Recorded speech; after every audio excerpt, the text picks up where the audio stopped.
waaw vote bi moom vraiment ñu ngi ciy sant yàlla di nuyu waa Tivaouane yëpp di nuyu waa Sénégal yëpp population yi won nañ ñi rappelé nañ ñu que le Sénégal est une très grande démocratie parce que ñëpp ñëw nañu dans le calme dans la sincérité daal di ñëw voter normalement ñëpp voter nañu normalement bi ñëwee aussi coalition yi nekk quand même en compétition yi ñëpp seen këyit nekk na fi et puis taay yëpp a tolloo jël naa fa yëpp dem naa voter ma daal di ñëw génn vraiment maa ngi ñaanal waa Tivaouane yëpp di ñaanal waa Sénégal yëpp vote bi moom dina jaar ci yoon parce que gis ngeen la population nous a montré que ñoom ils sont beaucoup plus démocratiques même que ñi nga xam ni ñooy dem di wuti di defi campagne bi parce que quand même ak vote bi ñi ñëw dans le calme voter normalement amul benn problème fii ci cour bi ñu ngi fiy tase ak waa Yewwi waa Wallu ak yeneen kii yëpp ak waa Benno Bokk Yaakaar ak ñëpp mais ñun ñëpp ñu ngi saafontoo nuyoo dem voter tranquillement daal di génn amul benn influence de vote vraiment ñi ngi sant yàlla vote bi ça se passe normalement et nous espérons quand même gagner largement au soir des élections d'aujourd'hui du 31 juillet. am nga nature élection yi bokkul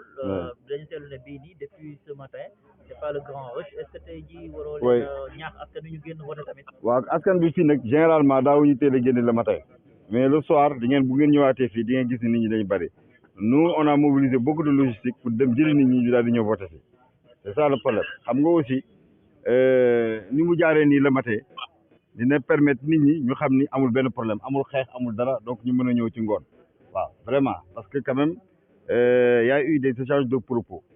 très difficiles ci élection yi entre les candidats bi ci pré-campagne bi ak ci campagne bi moo tax nit ñi xaw a ragal tuuti mais comme fi mu ne nii jaar na ci jàmm di ngeen xool le soir dina am beaucoup de rush pour nit ñi ñëw voter les Sénégalais savent voter depuis Mathusalem ils votent normalement vraiment donc di ngeen xam ne dina am affluence nit ñi dinañu voter normalement. waaw tey jii nag li ñu sant yàlla mooy def nañu loolu yëpp xeexuñu xuloowuñu saagantewuñu ba yàlla indi ñu suñu bés bi ñuy laaj bés bi tamit yàlla na ko yàlla dogal mu demee noonu ba au soir tey jii si ngoon bu ñuy def dépouillement bi yaakaar bi nga xamante ni am nañ ko gannaaw bi ñu demee si askan bi wax leen njariñ li nekk ci am majorité à l'Assemblée nationale pour la stabilité du pays pour ñu permettre également développement bi nga xam ni président enclenché na ko ñu mën ko continuer mais également député yi nga xamante ni dañ fa nekkal askan bi ñu def seen liggéey teg ko rek ci intérêt Sénégal loolu yàlla defal ñu ko ñun nag loolu pour mu am mooy coalition Benno Bokk Yaakaar gagné fépp ñun nag li ñu dénkoon sasoon mooy département Tivaouane ak commune bi te am nañ ci yaakaar bu baax a baax incha allah. monsieur le maire ma laaj benn laaj rek mooy li nga xam ne mooy taux de participation bi bokk na ci li nga xam ne day légitimer scrutin bi te li ñu nemmeeku depuis ce matin mooy que dafa xaw a faible ci bureau yi nga xam ne jot nañ cee def en tant que leader tey jii lan ngay lancer appel pour askan wi génn dem voter ji. waaw gis nga nature élection bi si boppam taxoon na ñun ñëpp suñu biir campagne surtout si mujjantal gi. ñu jàpp ak ci concertation yi ñu def que ni tey jii défi bi ñu am nekkul défi nit ñi faral ñu mais défi dem nit ñi jóg vote jël xam nga élection locale dafay am benn enthousiasme parce que ay ñoo xam ñoo dëkk bi ñoom ñooy xëccoo ku si nekk dina bëgg te leader ràññee la wane ne am nga ci taxawaay fii nag si Tivaouane li ñu yàlla defal ren mooy leader politique yëpp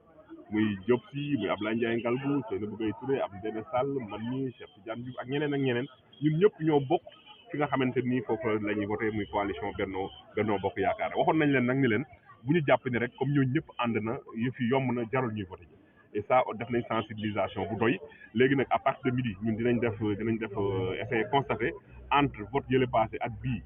taux de participation bi naka la tëddee bu jaree ñu def des actions énergiques dans l'après-midi génn nit ñi ñëw voté si parce que xam nañ ni suñ leen seetee dinañ ñëw voté naam seen devoir la waruñu xaar ñu jëli leen mais comme ni ma ko waxee élection locale enthousiasme bi bokkul ak ay élection yu demee nii incha allahu taala donc ñu ngi sensibiliser ñëpp di profiter di leen wax bu kenn tayal actuellement centre yi libre nañu jóg ñëw voté si léegi balaa rush bi di am ci ngoon ndax dinañ dem di seetlu ni nit ñi dinañ ñëw ngoon ba préfet sax day mujj jël arrêté di wax ni 18 heures la ñu waroon a tëj waaye yóbbu naa ko ba 20 heures wala ba 22 heures alors que heure bii nga xamante ni libre na ñu bari nekkuñu fi ku ñëw di nga voté xëy na sax am na ñoo xam dañuy bañ yàgg ci rang bi moo tax ñëwuñu heure bi mais ñu ngi leen di wax ni centre yi libre nañ ku ñëw def naa doo fi def juróomi minute voté delluwaat. waaw yëg-yëg bi ma am mooy sant yàlla julli ci yonent bi sallallahu alayhi wasallam di am mbégte tabarakallahu commencé na ci bismillahir rahmanir rahim di ñaan yàlla ñu yàlla àggale si alhamdulillahi rabbil alamin yàlla defal ñu jàmm daal la ñuy woote ni asamaan si commencé yàlla na ko ni àggale nii ba ci kara tabarakallahu que le maire gañ loolu daal lañ fas yéene ñaan waa Tivaouane ñaan ko waa département bi mais ñaan ko waa région bi mais ñaan ko waa Sénégal jàmm salaam. élection yi mi ngi am ci dal ak jàmm ak salaam fii ci école 4 ak un peu partout à Tivaouane ban écho nga am ci scrutin bi ni muy demee ci département bu Tivaouane rawatina dans la commune de Tivaouane. waaw mais boo seetloo Tivaouane depuis ouverture campagne bi ba tey def naa ne jàmm rek ma fi am te nag Tivaouane jàmm la ñu xam jàmm lañ suñu kilifa yi sant ñun taalibe yi jàmm la ñu xam kon incha allah rabbi jàmm rek la ñuy woote te am na yaakaar ne jàmm lay mujjee incha allah rabbi suba ñëpp xëy dem liggéey que le maire gagne. organisation bi gisoo fi benn manquement. waaw dégguma ko nag dégguma benn manquement li ma dégg lépp daal mooy sant yàlla lépp rafet na rafetagum na waaye dañuy ñaan yàlla boor bi tey rek li ñu ñaan yàlla defal ñu ko. mu mel ni population bi génn ñu. waaw école 4 c'était le rush daanaka nit ñi dañ ci doon bari lool waaye cette fois-ci ce qu'on a constaté mooy que ni même à l'intérieur de Khoumboul lan moo waral nit ñi génn ñu pour yow. waaw mais à l'intérieur Khoumboul mais à extérieur xumb na waaw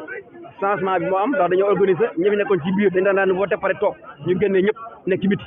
mais ba xoolee ci biti ci biir la daan nekk donc changement boobu xëy na am na ci li des nag mooy taux de participation bi xëy na li ci kanam réew li bat xëy na fii ak temps bi des na te asamaan si neexul xëy na sénégalais moom toujours dernier moment la xam xëy na ba fii ak 18 heures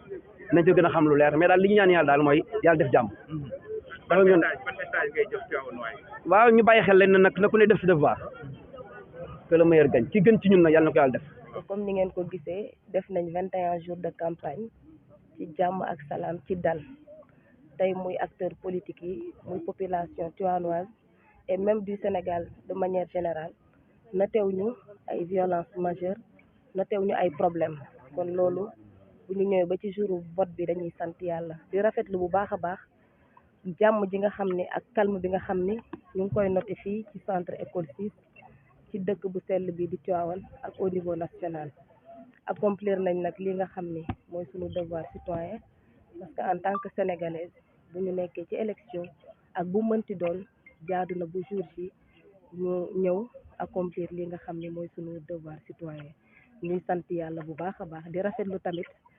calme bi ñu fi fekk di ñaan rek comme ni ko ñëpp observé population bi génnul bu baax man ma jàpp ni peut-être li ko waral rek mooy que gis nañ climat bi ni mu demee ñu ngi naan dina taw ak du taw peut-être loolu moo tax population Tivaouane bi génn ñu Aliou Ndiaw mais ñuy def un appel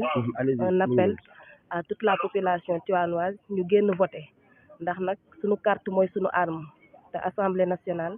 mooy la deuxième institution de ce pays là mu nekk une institution bu am solo suñu wàllu doxalinu réew kon bu ñu demee bay tànn ñi nga xam ne ñoo ñu war a représenter à l'Assemblée nationale jaadu na tey kuy sénégalais kuy citoyen nga jël sa carte ñëw voter ndax accomplir un vote c'est un acte républicain c'est un devoir pour tout sénégalais man daal na appel boobu laay lancé képp koo xam ne rek tey yaa ngi Tivaouane notamment nag les jeunes ñu ñëw voter massivement ndax nag Assemblée nationale ñi ñu fa war a représenter dafa war a nekk l'image bi nga xam ne mooy refléter au niveau de Tivaouane ak au niveau national. non fii nag dëgg moom amul benn jafe-jafe lépp tout se passe très bien vraiment ci suba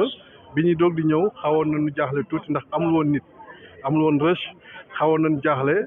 ndaxte ñu ngi doon wax naan est-ce que dinañ am taux participation bu am solo mais yéen gis ngeen léegi nii bu ngeen xoolee bu baax gis ni changement am na gis ngeen ni nit ñi vraiment ñi ngi ñëw nit ñi aussi ñi ngi dem di leen jëli pour ñu ñëw parce que comme mbiru élection yi daanaka dafa am dimension aussi proximité xamante nañu xam nañ ñen ñoo war a dem voté ji xam nañ ni conditions yeeg yooyu yëpp xëy na ak xiin bi ak asamaan bi moo tax dañuy dem di leen jëli di leen indi ñuy voté mais vraiment am na changement bu am solo nit ñaa ngi ñëw di voté xel dal na vraiment à mi parcours à mi journée xel dal na vraiment. ginnaaw ci loolu aussi itam boo xoolee centre bi li nga xamante ni noonu la mel. donc ndax ñi mën nga ñu yaakaar li nga xamante ni moom mooy ci coalition bi. coalition Benno Bokk Yaakaar moom dëgg waxuma li ñu gis ak li ñu dégg ci yeneen centre yi moom gàññ na ba pare moom kay li nga xam ñun moo nekkoon suñu combat li nga xam moo nekkoon suñu objectif mooy pourcentage ci pourcentage mais victoire bi moom am na ba pare incha allah 20 heures soreetul coalition Benno Bokk Yaakaar dina gagner largement fii ci Tivaouane incha allah. donc di wax ni dañuy sant yàlla bi ñu liggéeyee def li ñu war pendant la campagne électorale sensibiliser nit ñi wax ak nit ñi ñu egsi nag tey ci bisu scrutin bi et ce que je peux dire mooy ni le vote se déroule normalement depuis ci suba ñoo ngi fi nit ñi ñu ngi ñëw di voter amul benn heure amul benn difficulté les gens viennent accomplir seen devoir civique dans le calme dans la tranquillité li ci des nag mooy les gens parlent de taux de participation mais on ne peut pas à l'heure actuelle à mi-journée décréter tout de suite que ni le taux est relativement bas il faut que ñu continuer ba ngoon ñu mën a évaluer mais ce que je veux dire c'est que bu ngeen xoolee actuellement li fi nekk mën ngeen a constater yéen ci seen bopp ni nit ñi ñu ngi ñëw di voter le système qu'on a mis en place aussi pour les inciter et pour faciliter leur déplacement est en branle et que donc ñun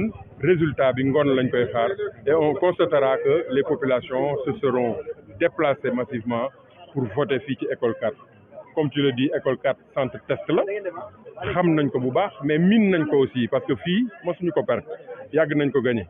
donc ndagam bi ñu daan dem en ordre dispersé la ñu ko daan gagner asamaak bu ñu àndee ñun ñëpp tey ci dynamique unitaire bi am ci biir Tivaouane Diop si Diagne si Ngalgou mais je pense que y a pas match alors donc ñu ngi sant yàlla nag di appeler la population ñi ko defagul ñu génn ñëw voter mais di appeler aussi au calme à la paix à la sérénité parce que loolu moo ànd ak xaalu Tivaouane. ñu def campagne yu 3 semaines ñu def ko ci jàmm comme ni nga ko doon ñaanee dugg ci bismillahi rahmaani gis alhamdulillahi rabbil alamin donc yàlla def na Tivaouane def na campagne ba campagne bi jeex dégguñu fi violence dégguñu fi benn incident bu fi am donc loolu ñu koy sant yàlla tey aussi jóg nañ accomplir suñu devoir civique dem voté ji bureau Dabakh centre de vote Dabakh bureau numéro 5 donc comme ni ko bépp Sénégal war a defee damay accomplir suñu devoir citoyen. noo gisee scrutin bi ça se passe bien am gisoo ci benn incohérence. bon pour le moment li ñuy écho yi am écho yi favorable na ndaxte defe naa ni ñi nga xam ni tey ñoom ñoo war a gérer lépp loo xam ni ci wàllu élection ci biir département bi ci biir commune bi rawatina commune bi je pense que yëguñ fi benn lu ñuy signalé luy ndiroog incohérence donc je pense que lépp a ngi déroulé normalement donc centre de vote yi aussi tamit gis nañu nit ñi ñu ngi voté ku voté génn na dem ñibbi këram aussi mais taux bi constaté daal taux bi xaw na faible waaw taux bi xaw na faible donc moo tax waaw waaw loolu moo tax ñuy lancer un message pour wax daal population pour ñu jóg ñëpp génn dem voté ji ndax yaakaar naa ni fii réew mi toll je pense que war nañu xam enjeu élection yi donc ba ku su nekk am nga si cër boo xam ne war nga ko ci mën a doxal te loolu pour eggale ko pour eggale yéen mooy jóg dem voté ji incha allah donc ñu ñaan rek ñëpp ñu génn dem voté massivement ñaan